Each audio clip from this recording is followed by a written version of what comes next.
Kyle Pitts in that conversation, and the rest of them. I do think Devontae Smith and Jalen Waddle, you could order those two guys in any order depending on what you want from the position and what your team needs.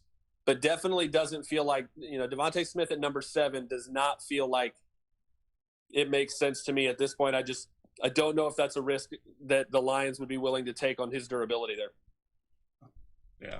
Interesting. So what do you think about all the trades that have happened in the draft? Does that change the calculus for the Lions? This is Chris, by the way. Luke, thanks for joining us. Sure. Does that change any of the calculus downstream here for the Lions? I mean, does this kind of upset the apple cart for them and who might have fallen to them? I mean, I think it could. And the reason I think it could is depending on who that quarterback is that the 49ers are going up for, right? I mean, obviously, I don't think it should be Mac Jones, but NFL teams. I was just going to ask you, it can't be Mac Jones, right? It can't be. I'd love to say that, but Mitchell Trubisky at number 2. So, NFL teams do dumb stuff all the time. I can't help that. And again, no offense to Mac Jones. I'm not trying to knock Mac Jones, but if you're taking Mac Jones over Justin Fields and Trey Lance at 3, I'm sorry. Like, that's malpractice to me, I guess. That's just not a good idea, not going to bode well for you. But I think the advantage would be, obviously, anytime a team takes a player ahead of you that you don't think should go that high, it helps you, right? Sure. So absolutely. I think the best case scenario for the Lions, and obviously this is assuming that Jared Goff is the guy for this year at least, right? If they're not in a quarterback mindset, obviously, if you're a team that doesn't want a quarterback, you want all the quarterbacks to go before your pick, as many as possible. So I think the way this trade helps teams like the Lions is if they're not looking for a quarterback, you've got one more spot in the top 3, because I don't think Miami, even if they stayed at 3, was going quarterback. So now you've put another team higher up that's going to take a quarterback, a team that was not picking ahead of the Lions before. So that's one more guy at a different position that's probably going to slide to you. That could grow exponentially by the fact that now if 3 quarterbacks are off the board in the top 3 picks, to get those other 2 guys, teams are going to try to move up the board, right? Yep. So you're thinking maybe if Atlanta goes quarterback at 4, or if they don't, somebody's going to think, oh, man, I got to get ahead of Carolina. Maybe I have to get ahead of Detroit if they're worried about them taking a quarterback. So now you're enticing teams to go up and get these quarterbacks, and every single one of them that goes ahead of the Lions is great news for them if they're not looking for one, because that means it's just more likely that Chase or any of these other top prospects that they could target are going to push them down the board to them. That's great for them. Let me circle back really quick to Mac Jones, because we talked about how silly NFL teams can be, to use a nice phrase around it. Overall, just if you were to rank your draft order for everybody, where would you expect Mac Jones to go in the draft? I mean, again, taking out the NFL teams do dumb things, where would you kind of rank him in the order of picks that should go in the draft? I mean, if we're talking he's a day 2 guy for me. I think the last overall board that I did, I think he came in barely as a top 50 guy in the draft period. So obviously, and I get it. The quarterback position is too important. You can grade these guys in a vacuum, but it doesn't really apply to where they're actually going to get drafted, because if you have a quarterback that has a 2nd round grade, you probably have to take him in the 1st, right? Because if he's worth a 2nd round pick and that position is just too important, he's worth a 1st round pick, because that's just the difference that guy can make. And I get that, but I'm not drafting for an NFL team. And I think that's one of the rubs between media scouts and media rankings and boards and team boards. They're different premises, right? We're grading in a very different way, in a very macro way, kind of applying them to a general NFL team and not 32 different schemes, 32 different ways of evaluating. So they're always going to look different. But in terms of my scale, he's a guy that I would not spend a 1st round pick on, I guess. If I had everything else, if I was, somebody like the Bucs, I guess, who didn't really have a need at 32, okay, I'll take that guy with a 1st round pick and sit him behind Tom Brady. But man, if you're telling me that I'm going to trade 2 1st round picks just to get up and have the right to spend a number 3 overall pick on that guy, no way. Especially with guys like Fields and Lance still on the board, no way. I feel like he's a guy, and this is a little bit of hocus pocus, right? But he's a guy that I think anybody who drafts him is going to be unhappy, unless they're the Patriots, because for some reason I feel like they can turn him into something special over there. And what's funny is that Bill Belichick is a great coach, but he's been not a very great GM. Right. So it's funny to think that he could make a draft pick that, because you can kind of connect some of the dots in terms of Mac Jones' style of play and the success Tom Brady had there, obviously, you can say, oh, well, now I'm worried because now he's in New England. And I think that's just what happens when you have a dynasty. They fool you into this mindset that, like, oh no, what do they know that we don't know? What's going to happen now? They fool you after that. I don't think if Mac Jones is going to be successful at the NFL level, I don't think he'd be necessarily any more successful in New England than he would be with Kyle Shanahan in San Francisco. I think that'd be a great fit for him. But at the same time, I see Kirk Cousins. I see, honestly, a lot of Jimmy Garoppolo in his game. So that makes even less sense to me as to why you're going to go get that guy. Obviously, Garoppolo's injury history is its own thing, but I think his ceiling is healthy Jimmy Garoppolo, Kirk Cousins at his best. And if you're comfortable taking that guy at number 3, more power to you. But I'm not taking him over Justin Fields. I'm not taking him over Trey Lance. Certainly not with the number 3 pick. Wow. Yeah, it's going to be – it's one of those curveballs that – so Luke and I have done draft for a very long time. And the way that we do it, and you talked about it, Luke, was we have to look at it at a macro level from 32 separate teams. And that sort of makes it more difficult when we do zero in on one specific team. Like you cover the Bucs, I cover the Lions, and it when you have to do it that way, it makes it so our rankings sometimes are a little skewed.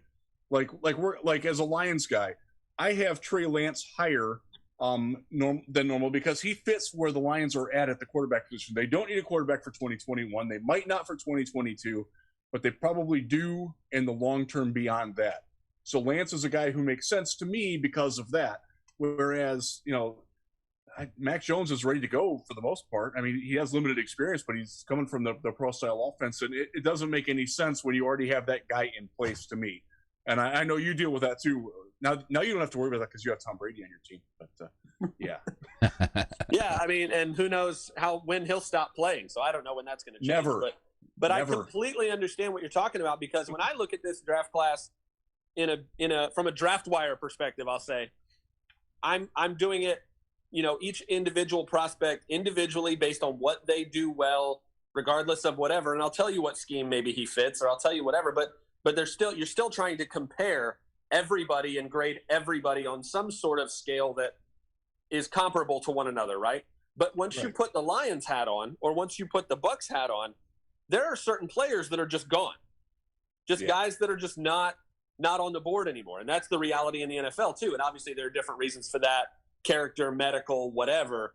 But also from a scheme standpoint, there are prospects that you're just going to look at and say, there's no way that guy would fit in this scheme because of what he does. There's also the other side of that, where you look at a guy, and the prime example is a guy like Antoine Winfield. Antoine Winfield Jr. was a guy that it was so easy to see right away. You're like, oh my God, that's a Todd Bowles safety right there. That's a perfect fit. That's exactly where he needs to go.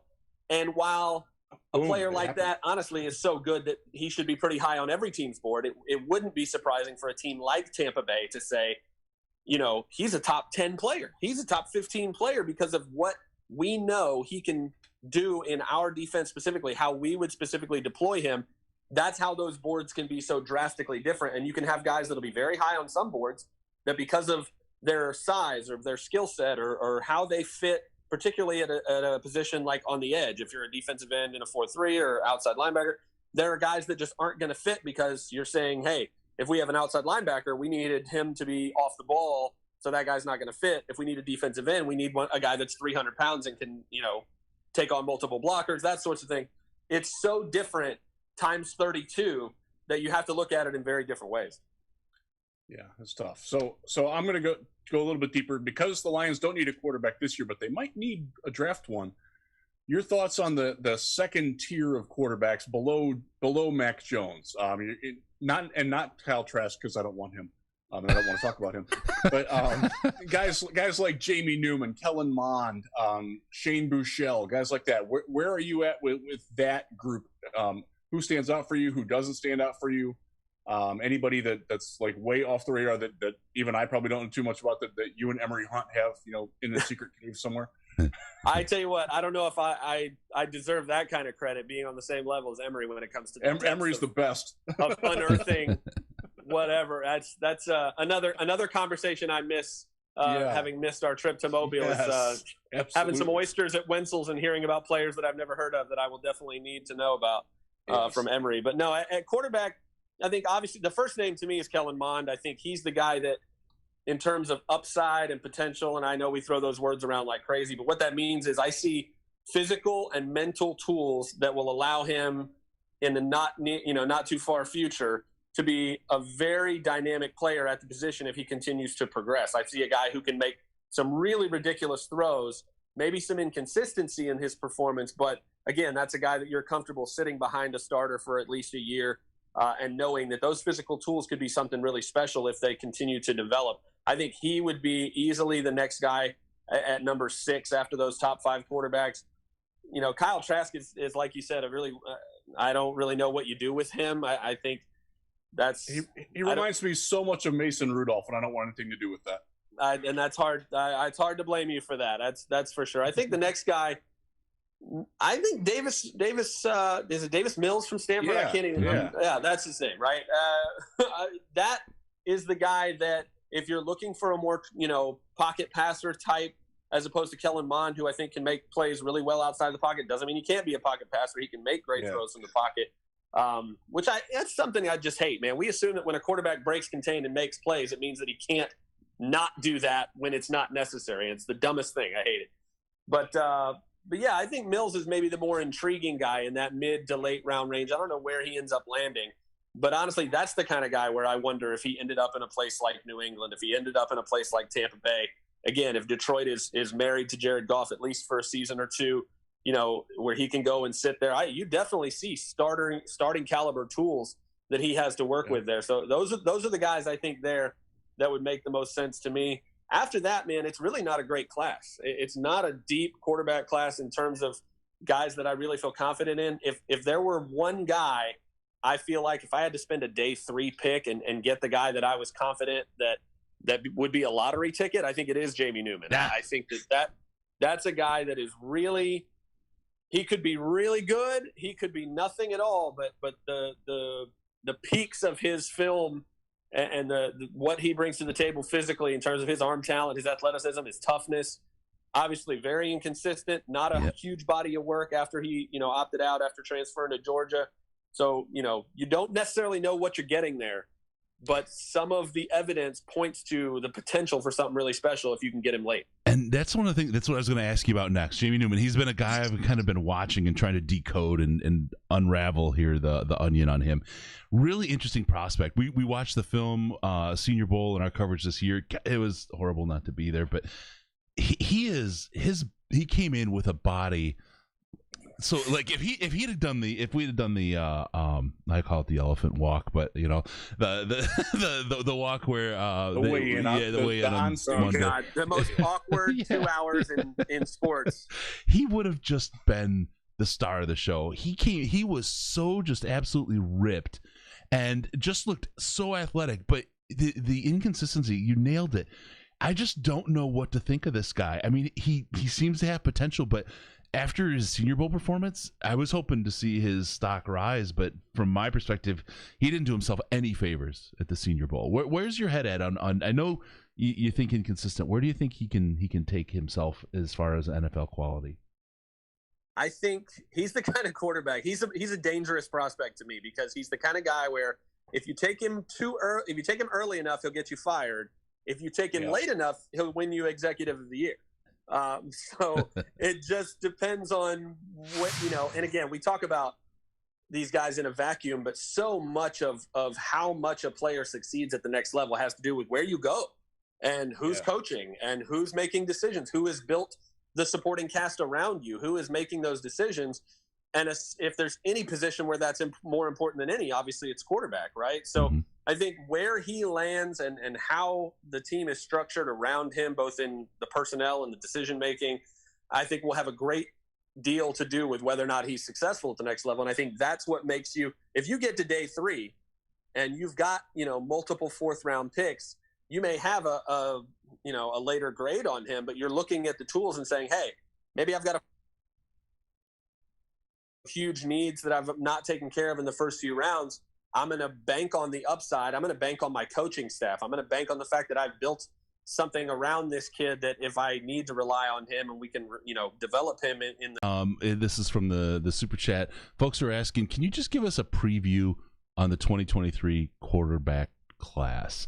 There's a sense here that this is where the Lions may have to pull the trigger. What's your thoughts, Luke? That's a long way off. Yeah, I know. I was going to say, I have the short answer is absolutely not. No, I cannot do that. No. I meant 2022. Sorry, I think he fat fingered the keyboard on that. Like I know Luke. We've talked about this a little bit. Yes, he's like, we're aware of who Sam Howell is. We're aware of the kid Spencer at USC. Rattler. Yeah, Spencer Rattler at Oklahoma. But we haven't had time to study these guys yet.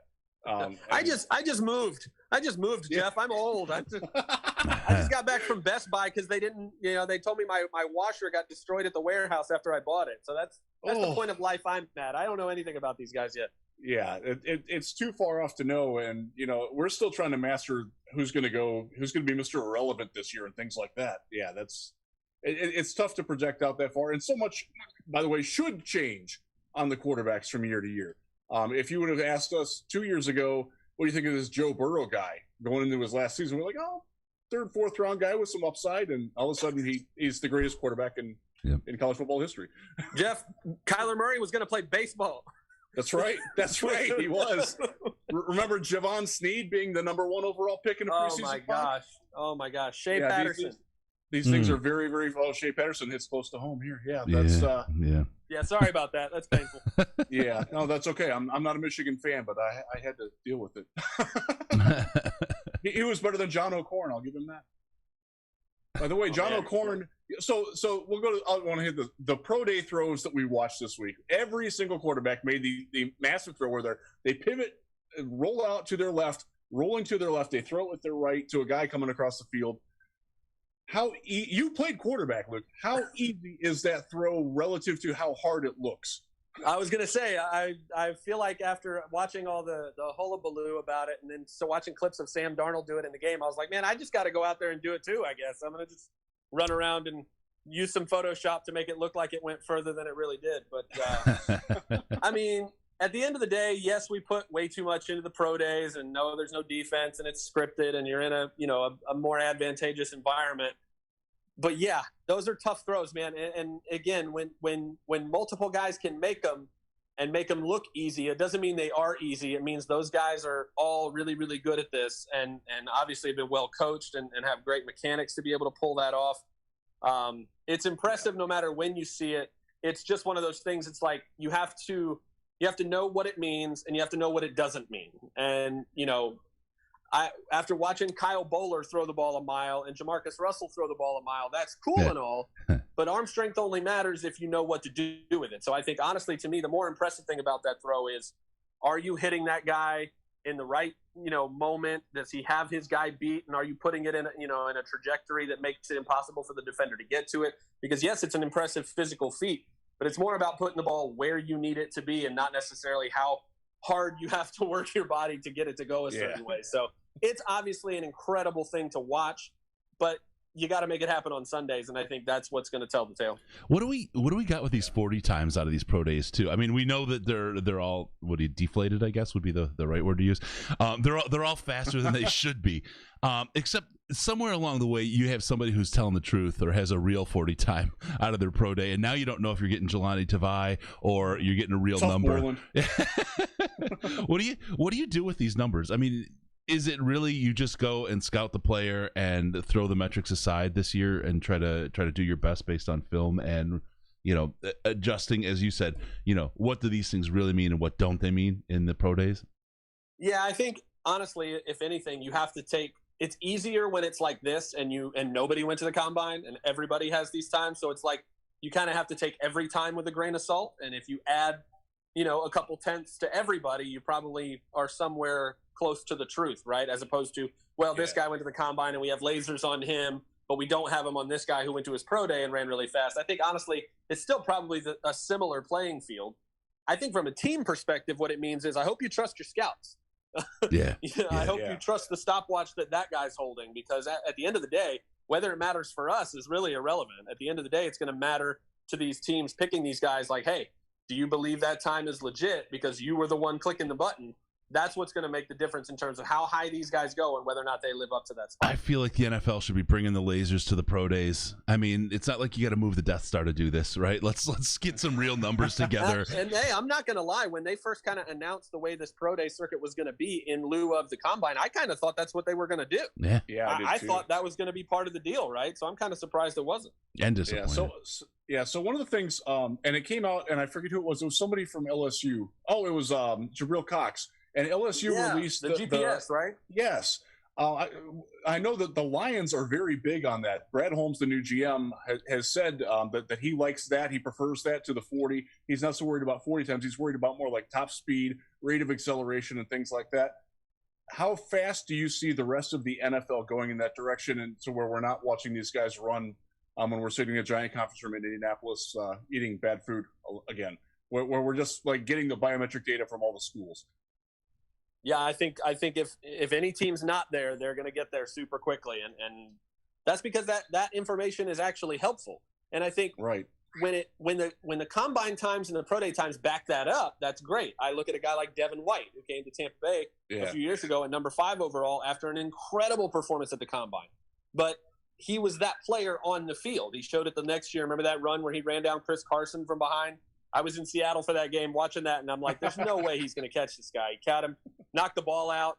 He's that player on the field. And if you can do that with pads on, that's great. And the only way to know that is with that kind of data. So I think the more of that is available to teams, I think it will give them the opportunity to know the difference between track speed and football speed. And I think obviously that's going to make a huge difference in their evaluations.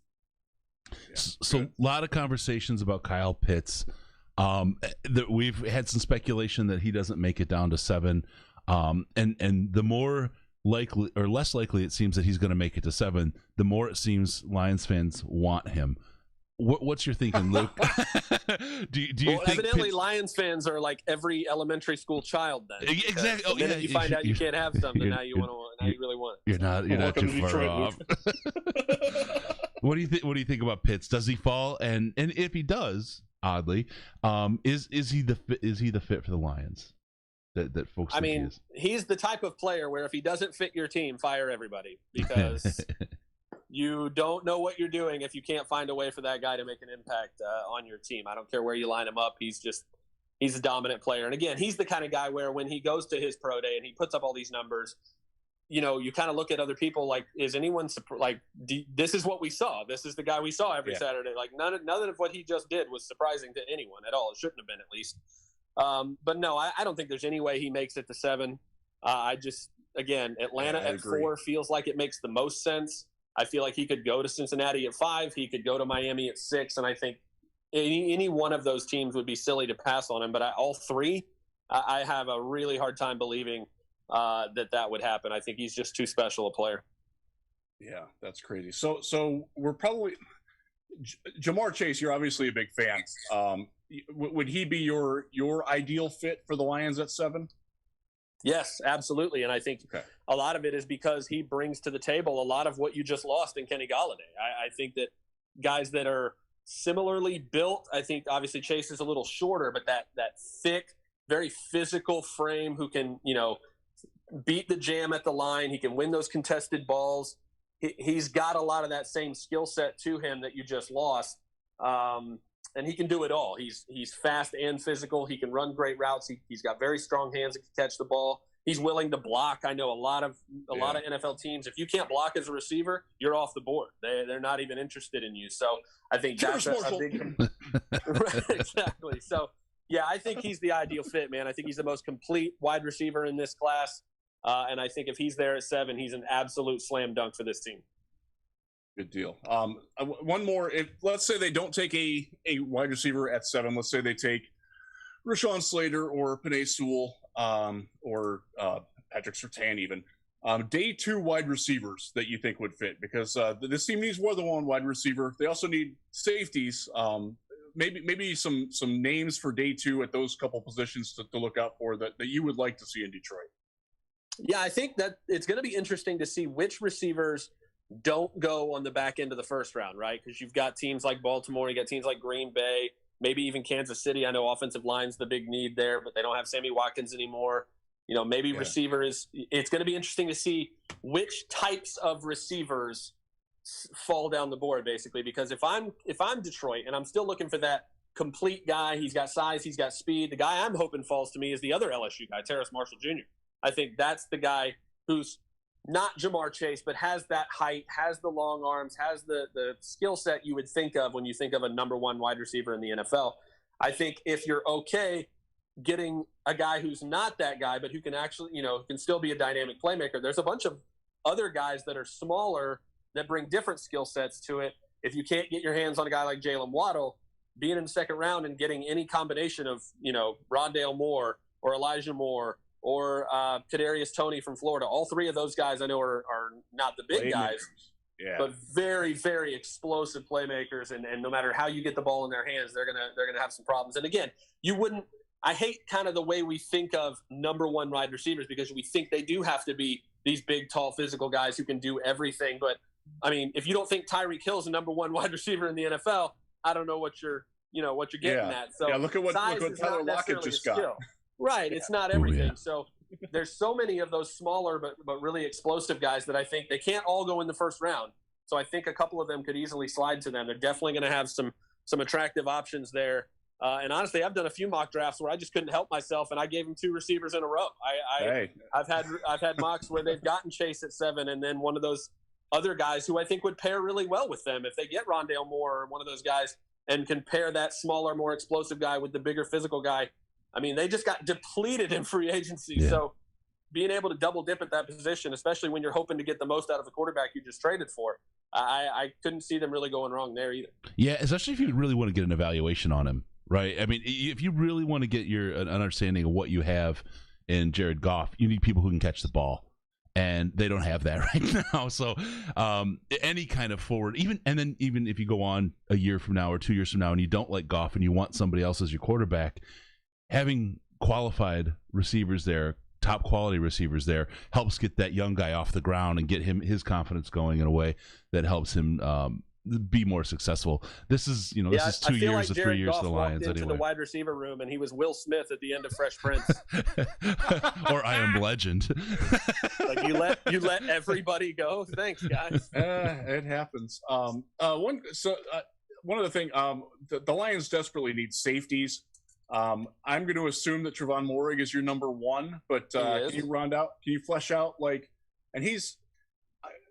See if you agree with me. I think he's going in the teens, so the early 20s, and I don't think he'll fall to 41, and I don't think that he's worth risking where the Lions are at 7. Who's like your second tier, guys that might be there on day 2, day 3, or early day 3, that second, third, fourth round mix, who can probably play right away? Because I'll be honest with you, I'm looking at this class, and I'm like, I don't know, man. Yeah, it's a weird safety class, man. I'm with you. I think Trevon Moehrig's floor is probably 25 to Jacksonville. I don't think he gets past them. Cleveland just signed John Johnson, obviously, and they've got Delpit, so that was a spot I liked for them, but I don't even think he gets that far, honestly. After that, man, I'm with you. I think there are probably like 8 or 9 guys that if any one of them is the second guy off the board, I'd be like, okay, that makes sense. And if that doesn't happen until like the 3rd or 4th round, I'd be like, yeah, that makes sense. I mean, it's, Javon Holland from Oregon, Richard LeCount from Georgia, Caden Stearns from Texas. There's Richie Grant from UCF is a guy that I've liked since his junior year. I think he's a fun guy, can do pretty much everything, can play in the box, can play single high, likes to hit. He's a big physical guy. He's athletic. So a lot of names, a lot of different guys, again, that no matter how you order him. Andre Sisco, if he's healthy, I think he was one of the better safeties. You like him a lot, don't you? I know you. I want him to be what I saw when he was fully healthy. I think I saw some flashes from him, particularly as a ball hawk, as a guy who can make plays when the ball's in the air. I like him. Again, there's just huge questions. Obviously, you want him to be healthy and see how he's coming back from that season-ending injury. But it's a very odd safety class, man. Like I said, there's probably 8 or 9 guys in that next tier after Moehrig. And Ardarius Washington, the other guy from TCU, I'd put in that range as well. I wish he was taller. He's tiny, man. But he's a playmaker to watch as well. So again, that's the part where it comes down to fit. It comes down to scheme. those guys could come off the board in any order depending on what team's picking, and it would make sense based on how they fit. But it is a very, very strange safety class, and I wouldn't be surprised if teams wait to take that guy unless they really love a guy, because that next tier is really kind of logjam. Awesome. All right. Hey, Luke, I know we've eaten up a whole bunch of your time. Really appreciate you joining us. Love to have you back on again as we get into the draft and maybe some post-draft analysis. Make sure you check out Luke and all the folks at DraftWire.USAToday.com. Great stuff over there. Get you all the information you need to get ready ahead of the coming NFL draft. Luke does a great job. He's been doing this for a very long time. He's one of the people that I trust, one of the people that I consult with when I have questions. So it's great to get you on. Thanks so much for joining us, Luke. Hey, it's my pleasure, guys. Had a blast, and let's definitely do it again. Yeah, for sure, buddy. Thanks a lot. All right. Luke Easterling, USA Today, DraftWire, DraftWire.USAToday.com. He's a great guy, Riz. I'm glad you brought him on. He is. He's a really good guy, and he's local for you. Although he just moved. I think he moved actually the other direction from you. But he's a very smart guy. He's like me. We kind of got into the game about the same time. And we used to compete against each other, and then we became friends, and now we work together, and it's great. And having the resources like that is really cool. We disagree on stuff, but again, he's always a guy who backs it up with film. And it was great to get him on. And we're going to have more draft guests. I've got a queue of 2 or 3 different people who want to be on, and they're going to represent a very diverse opinion on certain players. And we're going to try to get their feel for the Lions, but also like what's going on else around the league, like the safety class. Yeah. For me, I was personally trying to get some ordination there because I'm doing my big board now and I have no clue where to rank these guys. Like he said, one team's number 2 could be another team's number 8, and you couldn't argue it really just for it. So that's, I hope one of the realizations for Lions fans is that this team needs 2 starting safeties now. Yeah. They can't wait on that. If you're trotting Will Harris out there as your number 2 safety, your defense is not going to be good. I know he was poorly coached. There's a ceiling to how much can get coached into that guy. As one scout told me, he's like, I'm not sure he's ever watched a football game before. And that was recent. There's just only so much you can do with that. And CJ Moore is your only other safety with any experience on the team. So I want to keep stressing for everybody that's like, oh, we got to get linebackers. No, you need safeties before you need linebackers. Don't you want off-ball linebackers in the first round? This is not a great draft for safeties. It is a great draft for linebackers, though. Mm-hmm. So that's where I want to go, Chris. Real fast, we'll diverge into that. Okay. Yeah. So because I'm writing this for Lions Wire, I'm kicking off the a blank player for every round of the draft. I did cornerback first. Cornerback will be out Saturday morning. Linebacker will be Sunday. First round, you don't need a linebacker in the first round, and here's why: because the second round guy that you can get is a guy like Jamin Davis out of Kentucky. Wait, hold on. You're saying we don't need an off-ball linebacker in the first round of the NFL draft this year? Yes, absolutely. Okay. Yes. Wow, this is crazy. I hadn't heard this before. Imagine that coming from my lips. How about that? You can get a guy like Baron Browning. You can get a guy like Jamin Davis. You can get a guy like Pete Werner, Jabril Cox, even though he didn't work out. All of these guys are capable of doing exactly what you specifically want Lions linebackers to do, and you don't have to spend the number 7 overall pick on them. And they also don't have shady off-field issues that Mr. Parsons does. Doesn't mean that Micah Parsons is a bad player. He's a good player. I think one of the things that I hope has come out in all these pro days with Ohio State and LSU and Kentucky's even, and there's a lot of really, really good off-ball linebackers. You can get them throughout this draft. You don't have to devote it to, unless it's the focus of your defense, and that's not what this defense is. You don't need that early. You can get perfectly useful guys later. Yep. And I hope that people are coming off. Every year, Lions fandom does this every year. They focus on one specific guy in the draft, and more often than not, they're focused on the wrong guy. I remember it was D. Milner years ago. I remember it was Sammy Watkins one year, which was never going to happen because he was never going to be there. And this year, it seems like that guy to me is Micah Parsons, that people don't realize that there's other linebackers out there. I'm opposed to taking a linebacker early. I'm not opposed to getting a linebacker but there's more than one linebacker in this draft, and I hope that's what people are going to get from what we're doing and what we're talking, because there's some really good there's some late round guys that I really like that I think can start next year in Detroit above Alex Anzalone, who they just signed. It's so that yeah, I don't mean it to be browbeating and go off on my wild rant again about linebackers off the field, but you don't need it. You don't need it, Chris. Your safe word? Do you remember your safe word? Micah Parsons, it's yep. Okay. Micah Parsons. Oh, yeah. Micah Parsons is a good football player. He's got really short arms, and you saw that when he was running without his shirt on. He had little T-Rex stubs, but that's okay. Yeah, it's all right. All right. I want to talk about something we're going to talk about. I'm going to plug something we're going to talk about in an upcoming show. We didn't have time to get to it this week. We're not going to have time to get to it this week.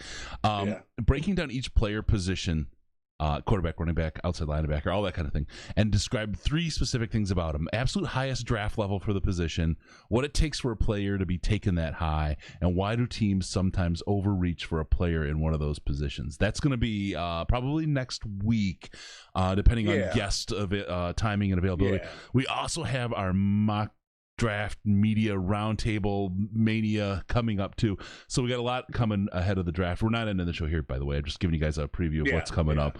A lot of really, really good stuff there. Let's see. Okay, let's get into Luke. We might have to do an extra show, Chris. Just oh my god, yeah, I know. There's so much going on. There's too much going on. All right, life is a chaotic whirlwind right now. You know how you're able to deal with that whirlwind and enjoy your life? You go to cbd.detroitlionspodcast.com. You head on over there, you get yourself some of the magic stuff. It is use coupon code LIONS. You get 55% off. You get 2 kinds. I try to explain this every time so people know. You have the regular CBD, which is great for pain, anxiety, and insomnia. And we'll take care of all of those things. It won't trip a drug test, and you'll feel like normal. You go drive a high-low, you drive a truck, you're fine. You go do all the things you got to do. You will not be impaired, and you'll have the relief that you're looking for. The other side is the Delta 8 chill line and the super chill line. That stuff that will trip a drug test, but it's legal in all 50 states. It will plant you in the couch if you go with the gummies, just so you know.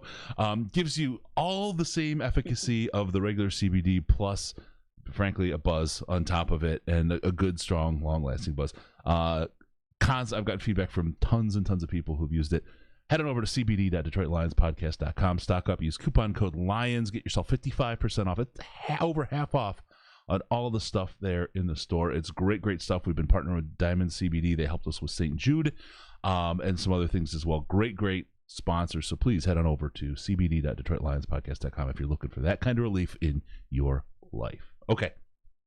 Thank you for indulging me, Mr. Risden. Hey, let's move on to a little bit about Rod Wood. Are you okay? Yeah. Are we okay to talk about the Rod? Yeah. The Rod talked. Yes, that was yesterday. Do you remember the narrative? It wasn't that long ago. I mean, I'm old enough to remember when Rod Wood's running the team. Oh my God, he doesn't know anything about football. Do you remember that? Yes, I do. Oh, people. Yes, people. Good times. Yeah. And the questions still come. Okay, Loretto's hit us with a couple super chats. I got hit. Let me run back. Sorry. Okay, we'll get into Rod Wood here. First, I got to go to Ryan. He hit us right in the beginning. Thank you, Ryan, so much for that super chat. And thank you for the congrats on the new gig. Yes, he knows. He's in the Slack. He's a Patreon Slack man. Yeah. I have a new job. And Malcolm, I see you talking about it. I'm a corporate athlete. I got the 3 donut drill down. I'm starting a new job likely the first week of May. It's funny because you talked about Luke being kind of competition. I'm joining, and we'll be working directly with a guy who was competition. We got to know each other a little bit. Benchmarked and worked together a little bit, and now we're going to be working side by side, hand in hand. Funny how that works. Yeah. And really, never burn bridges. Yep. You never know when you're going to need someone. It's crazy. Yeah. So it's for me. It's been a crazy trip the last couple months. It's been a massive distraction, and just this week everything fine.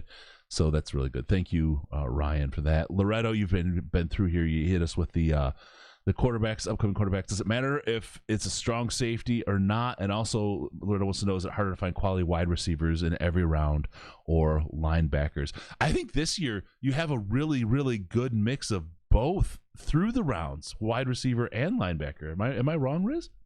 I'm sorry, my internet's being wonky. I only caught like bits and pieces. Oh, sure. So is it harder to find quality wide receivers in every round or linebackers? And I feel like we're blessed this year with a preponderance of both throughout all the rounds. Oh, my network is dying. All right. So yeah, I caught your question there. This year, it's probably easier to find a linebacker that can play in every round.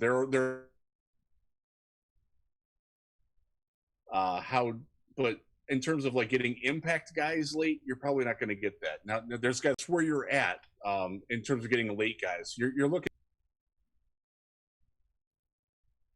Is his late round focus going to be on guys that are like lottery tickets, or is it going to be guys that are like high floor, lower ceiling guys that can play right away? And we don't know that.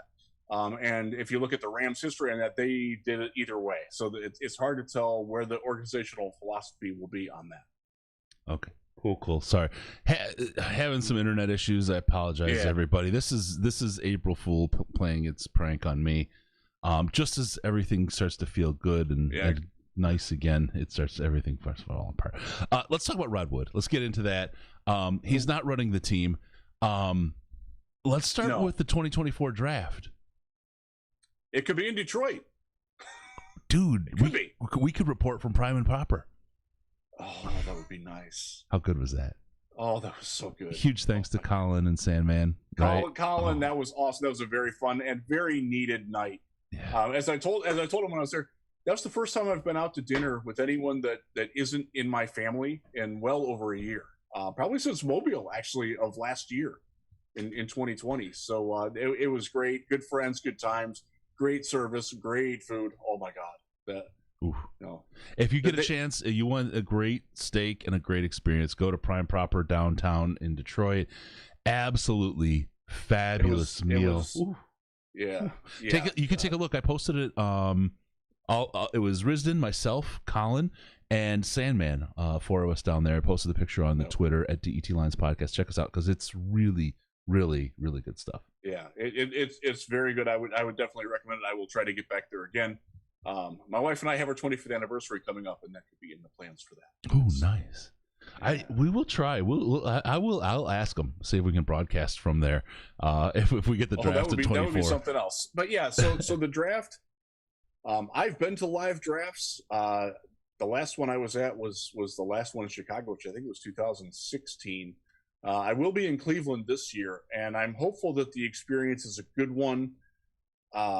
From what it sounds like, and by 2024, we'll hopefully not be wearing masks anymore at the very minimum. But it's a great experience to go to. At least the ones that were in Chicago, and I know that the one in Nashville was done this way. It's like an NFL village around it. There were rides. There was you can do all the combine drills that don't involve weightlifting there. You can test. You can run a 40-yard dash against your kids. There's food from all over the place. The taste of the NFL is there. It's a really cool immersive experience. You can find souvenirs, and you can find like the NFL store that they have there has stuff that you can't normally get elsewhere. It's a really, really great thing, and it brings tons of people into the city. I know the last year in Chicago, it was a beautiful weekend for the first 2 days, and then Saturday all hell broke loose, and it was like sleeting. But there was like 250,000 people there, so it's a good economic boon. They do it really well. You're not actually in the area where they're making the picks. You don't see the players at all, and that's going to continue. By the way, that's not going to change. But there's like a thing that's called Selection Square, and you're sitting in a tent, and there's probably, I want to say there was like 500 of us in there, and they get fans from every team in there. Our friend Rishi, I don't know if you know Rishi, he's Lions guy. He gets in every year when he goes to the draft. I sat with him for a year. Really good. If you're watching Rishi, power up, buddy. And his friend Matt is a Colts fan. Sit with him. He's the guy who actually dyes his beard blue and wears the blue suit for the Colts. Really good people. And they have reactions. They have trivia questions. It's a lot of fun to be in the Selection Square. So if you get a chance to do that, and it's in Detroit, that would be great. I hope they get it. I can envision where they'd have it now. You know, you close off that area between Comerica Park and maybe even go up as far as Little Caesars and that whole district there. With the circle that's there. That's at like Woodward that goes through it. That's a great area to set it up, and I hope that they get it. Rod seemed fairly optimistic that it was open, and I know that they do want to make it a traveling show where they will eventually get to all 32 and all 30 NFL cities. There's 2 teams in New York and 2 teams in Los Angeles. I know they want to do that, and the sooner they get to Detroit, the better, because it really is cool. It's a great experience for the city. Hey, look at that! Hey, that's me. Here we go. I got the. Oh yeah. There you go. Yeah. There's the boys. That was so good. That was so good. There's the video or the picture of the guys at the Prime Proper. Look at that! Look at all that meat. Oh my god! Oof, those were good things. Good deal.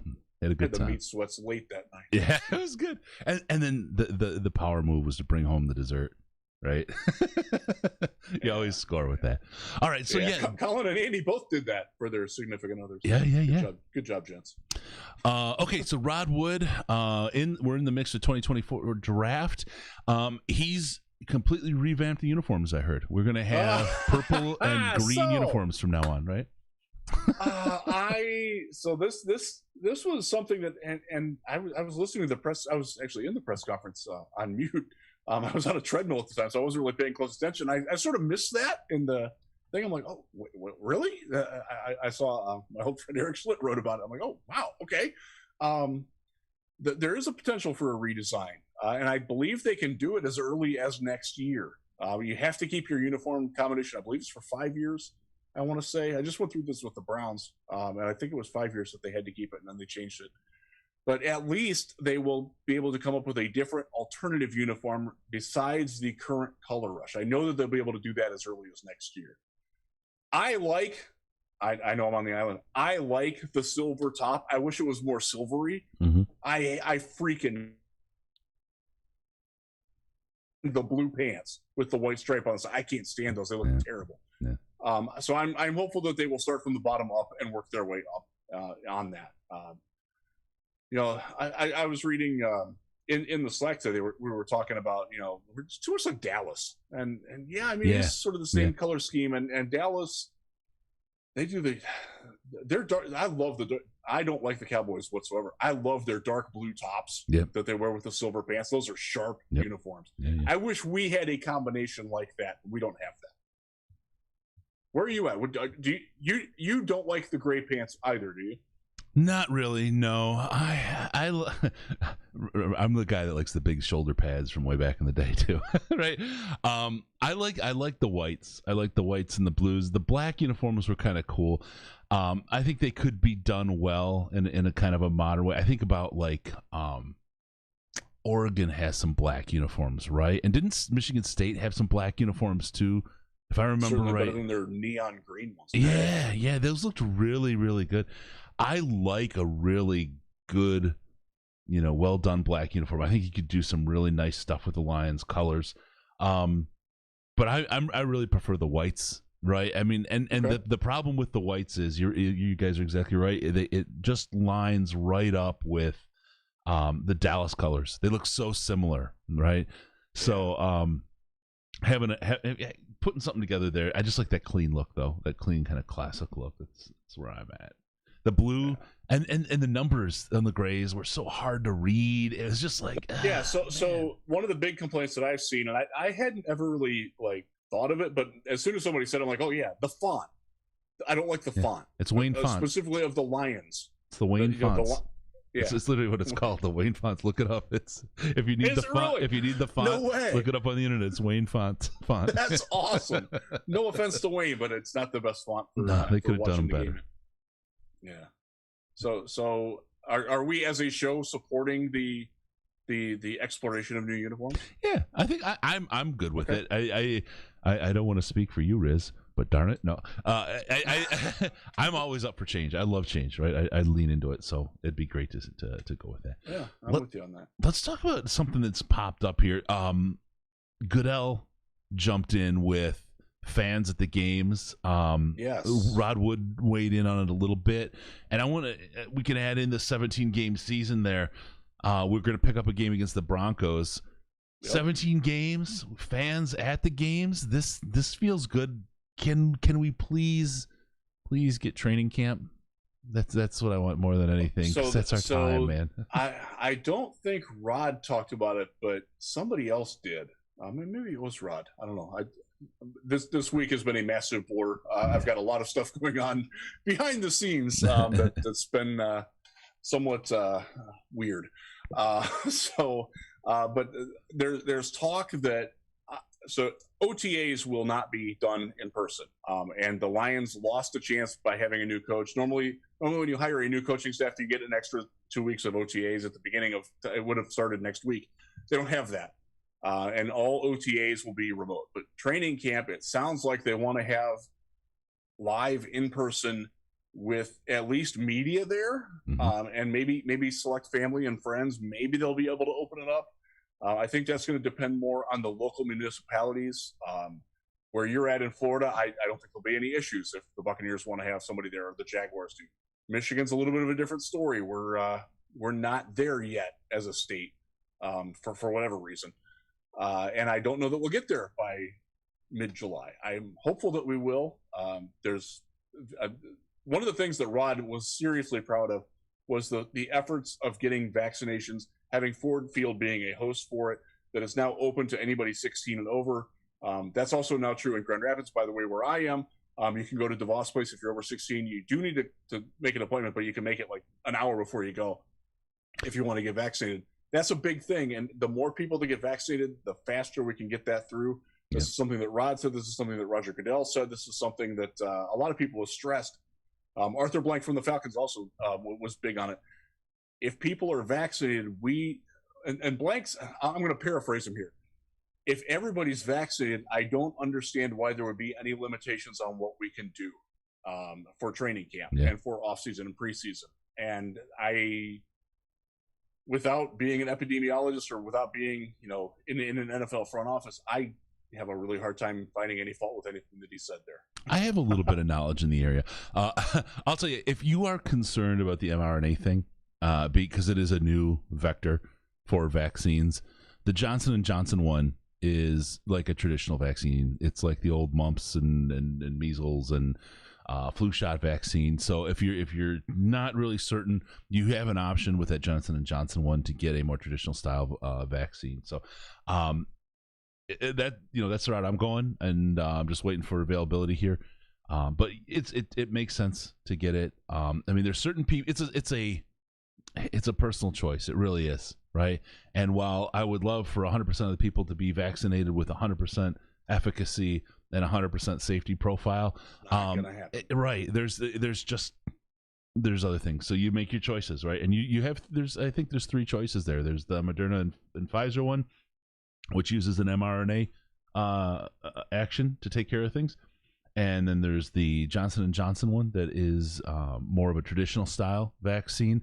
And I think the data on that says it's less efficacious at preventing the virus, but so far 100% of the people who have gotten it have not been hospitalized after getting their Johnson & Johnson one. So that's a pretty good idea. That's pretty cool.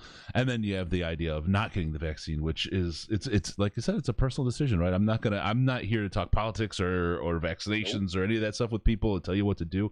It's your decision. But there's certainly, with all that stuff. Understand though that people who are making decisions for you, and that includes the NFL, that includes your local governments, are looking at that data and are making decisions based on efficacy rates and infection rates and vaccination rates.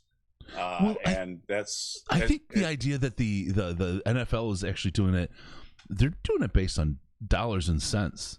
Right, absolutely. And they want money. No question about it. They want everybody. They want full stadiums. Goodell made that very clear. And I think that's really good though, in that you have it's not. I don't want to say it's a check, but you have different interests working against and with each other to push what is probably the best public health policy forward, and it's like having checks and balances in place. I really like that. I like the fact that there's a group of people that are out there that just want to make money. I like that there's a group of people out there that just want public health, right? I like that there's different groups that are bringing the data forward, and there's a good dialogue about this, because the end result is it's something better for all the folks, you and I. Yeah, I just want training camp. I want to go to training camp. I want to stay on the media tower. I want to go hang with people on the sides. I want to go sit with Kent Platt on the side and have you and him get in trouble for texting. I don't want to get in trouble again. I've had enough trouble in my life. Go to a preseason game. I want to sit with Sandman up in his suite. I want to do these things, and the sooner that we get to do that, the happier my life will be. I want to be able to go to watch my kids play basketball, and I want my parents to be able to come and watch them play basketball soon. Yeah. These are things that are priorities, and we're getting there. There are lights at ends of tunnels, and hopefully not all of them are trains. Yep. Don brings up a great point in the chat. He's guessing there's going to be about a 3-page disclaimer on the back of the ticket that you're putting yourself at risk, your choice, yada yada. You know what? It's going to be like one of those end user license agreements for opening up windows, right? It's going to be pages and pages. All right. Funny you say that. As we were doing this, my Norton thing popped up and said that you're expired. Oh man, I don't want to go through the 78-page. Yeah. Did you read this? Yeah. Sure. Mm-hmm. Yeah, I read it. Yeah. Is there a TLDR? All right. Last thing on Rod Wood. Patricia and Quinn showed what culture we don't want. This is Now, I think that's actually more harsh than what he actually said. I have to give Rod credit. He did a very good job of navigating the politics of not crapping on the prior regime while crapping on the prior regime. It's clear that he's fired people that he didn't like before and didn't want lawsuits. Mm-hmm. He knew what to say, but he's right. You learn from your mistakes. They clearly made a mistake. They're acknowledging it. They've been forthright in saying it's not right. And the fact that they're now telling you, hey, this is not. We know now what we don't want. Remember when he got in? I don't know anything about football. Now he knows what bad football is. Yeah.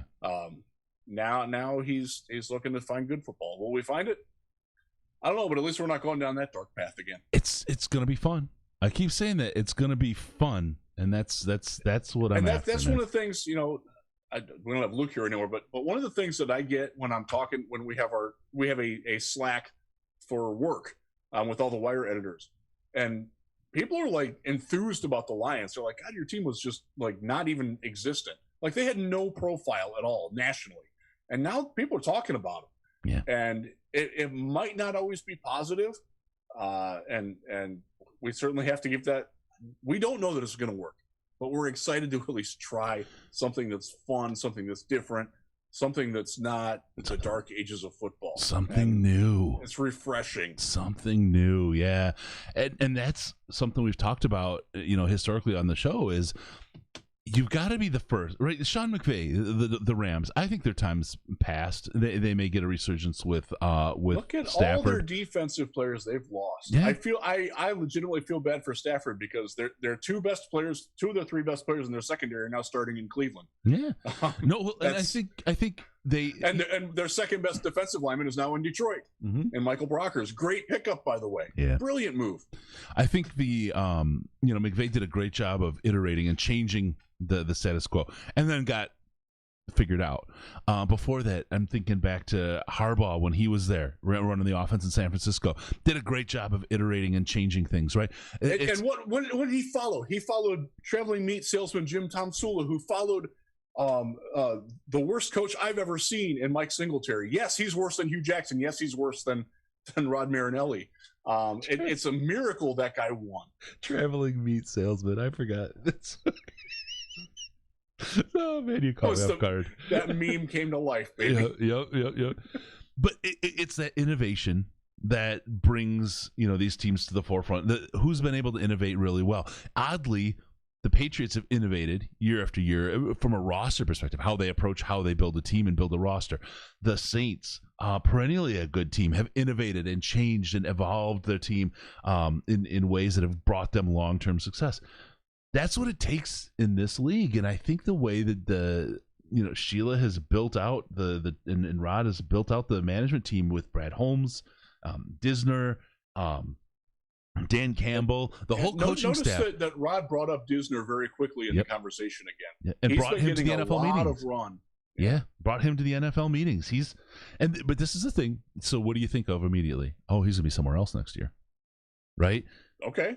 But that's good. That's exactly how this team works. That's what they're thinking of. That's the kind of culture that they're talking about building here, is building your people up, letting them excel, reaping the benefits of their excellence while they're in their position. And then if they move on, they move on somewhere else, and you're able to promote from within because you've grown your people across the board. They've all learned and built up something together. I really, really like what they've got going on here. I really like what they've got going on here, and I think that this iteration is something that, I mean, this is a recipe for success in the modern world. Will it work? So. Boy, I hope it does. But this is in the workplace, the corporate world, and the sports world. This is the kind of MO and organizational structure that I see working better than that. For me, it's a lot easier to see how this path leads to success than the last one did. I think the last one had a very narrow margin for error, and I don't think that they accounted for the margin of error at all. I don't think they ever thought that it would fail, and I think that was probably Bob Quinn's, more than Matt Patricia, his undoing, was that he didn't prepare on how to adapt to his own failures, and that's something that the good teams do very well. It's ironic because the Patriots probably do that better than anybody. If they make a mistake, they instantly take care of it. Yeah, they rectify it. They don't let roster mistakes linger. They don't let draft mistakes linger on the roster. If a free agent isn't working, he's gone right away. Fail fast. Other than Sylvester Williams, the Lions just didn't do that. Fail fast, right? Hey, it's okay to fail, but do it fast, get past it, and move on. John Paul Morrison in the chat, this is a great point. It wasn't Goff that was figured out in LA. It was McVay. Goff was told to do the same thing over and over. The league knew how to defend against. And I think that's there's certainly some truth to that. Yeah, absolutely. McVay, I think, has been figured out. I think in many ways has been figured out. And it was the Patriots in the Super Bowl that laid out the blueprint. And ever since then, it hasn't been, it hasn't lived up to the billing and excellence, they'll say, that was there before. And look, by the way, at Cincinnati, where Zach Taylor, who left at the same time, incidentally, that he got figured out. Yes, they have Joe Burrow, and they got some wide receiving talent there too, but hasn't really, that offense, people down there are like, I don't know about this guy. Yeah. Yep. So I'm interested in Jared Goff. I think he's a better quarterback than the perception that he's gotten. And I think that, again, underestimating him puts him in a position where he can really, really succeed. Again, a lot of hope, a lot of thinking here, but I don't think we've seen everything that Jared Goff can do.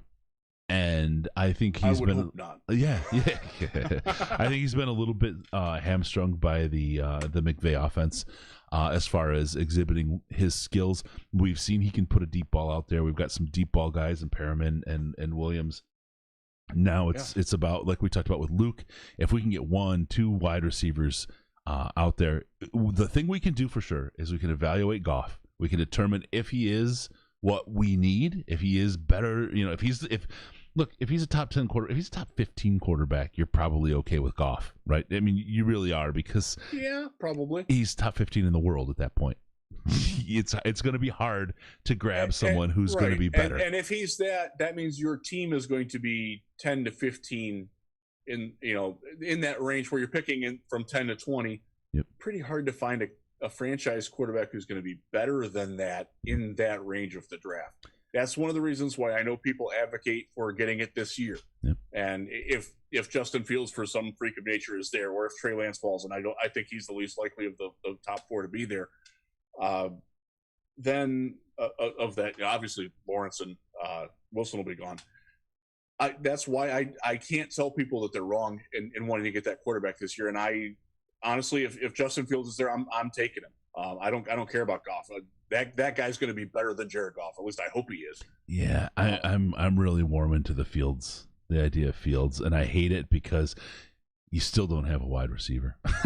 No, you don't. But again, you can get a guy like Diami Brown. You can get a guy like Amon-Ra St. Brown. There's guys that you can get later that will help you. And we talked about this. I think Lions fans have forgotten what it's like to not have the quarterback solved. Yeah. I go back to when I covered the Houston Texans in the dark era between when Matt Schaub started throwing pick sixes all the time and they got Deshaun Watson. And now the new dark era. That was a Super Bowl winning capable team if they had even an average quarterback, and they didn't have it, and it sucked all the oxygen out of everything. Their entire organizational purpose became, we've got to get our quarterback. Nothing else matters. The Browns have been that way for decades. They finally got a guy who's good enough to wear the crown that they don't have to keep adding to that freaking jersey anymore. And it changes the outlook as a fan, as an organization, as the media covering it. It's like when you don't have the quarterback, and it's true, nothing else matters. Yeah. Now, is Jared Goff the quarterback? That's what we're going to figure out, and I think that's what 2021 is for. I think that's where you're alluding to, Chris, is that we need to see if Jared Goff is that guy or not. I tend to lean more negatively that I don't think he will be, but I'm certainly willing to be wrong on that, or to at least let him prove that he's the guy or not. And that takes wide receiving talent. That takes getting a scheme in that's going to fit him well, but also isn't pigeonholed to just fit him well. Right. And I wonder that's one of the questions that we have going into the offseason is how well is Jared Goff going to be able to tailor to the offense that may not necessarily be tailored to him? Because in Los Angeles, we saw when they played more to his strengths, he was a pretty good quarterback. When they didn't, he wasn't. And I wonder where they're going to find that balance in Detroit with a rookie staff. That's one of my big questions for the offseason. We'll see what happens with that. Yeah, absolutely. All right. Hey, I got to remind everybody, don't forget about us on Patreon, patreon.com/Detroit Lions podcast. You get access to the most intelligent Lions chat on the internet. There's plenty of knuckle draggers and mouth breathers out there, but they're not in our chat. As little as $1 a month gets you access to that. Patreon.com/Detroit Lions podcast. You get an immediate invite, and it's fun. It's a great place to hang out. It's the thing is you can talk Lions and you can talk anything Lions and be treated respectfully, which you don't get in any of the other places. I mean, it's just ludicrous how terrible people are. All right, with that, let's see. We got the culture shown that we don't want. We got our fans at the games, uniform changes, 17-game season. I just really quick, because of the 17th game, this is Tom Pelissero that's coming up. Jared Goff's getting an extra check worth $1.5 million at the end of the season. Isn't that great? Good for him. Wow, God. I need that. His agent, by the way, should get a bigger cut of that than the typical 3 to 5%. Because that's a proviso that was specifically put into his contract. There's, I want to say there was like 60 players that got it. He's one of them. He gets the most out of it.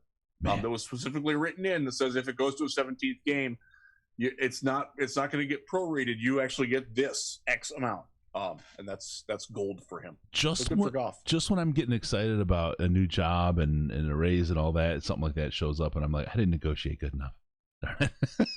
Where's my $1.5 million? Where's my 10th week of vacation?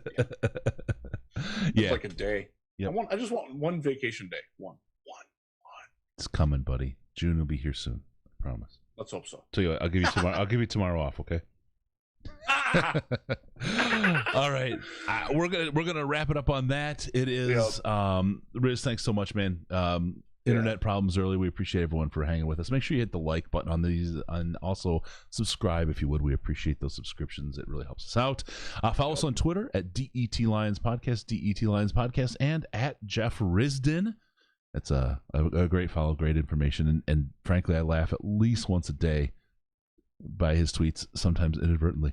Give us a call via Skype. It's Detroit Lions Podcast, all one word, or call us on the Lions line at 929-33-LIONS, 929-335-4667. And be sure to go to Detroit Lions Podcast, subscribe to the podcast so we can show up in your ears. In your ear holes. Automatically. That's right. Thank you for tuning in. We're going to see you next time on the Detroit Lions Podcast. Remember, no pants, no toasters, no hot tubs, no problems, because it's the off season, and we're your Detroit Lions and Reddit connection.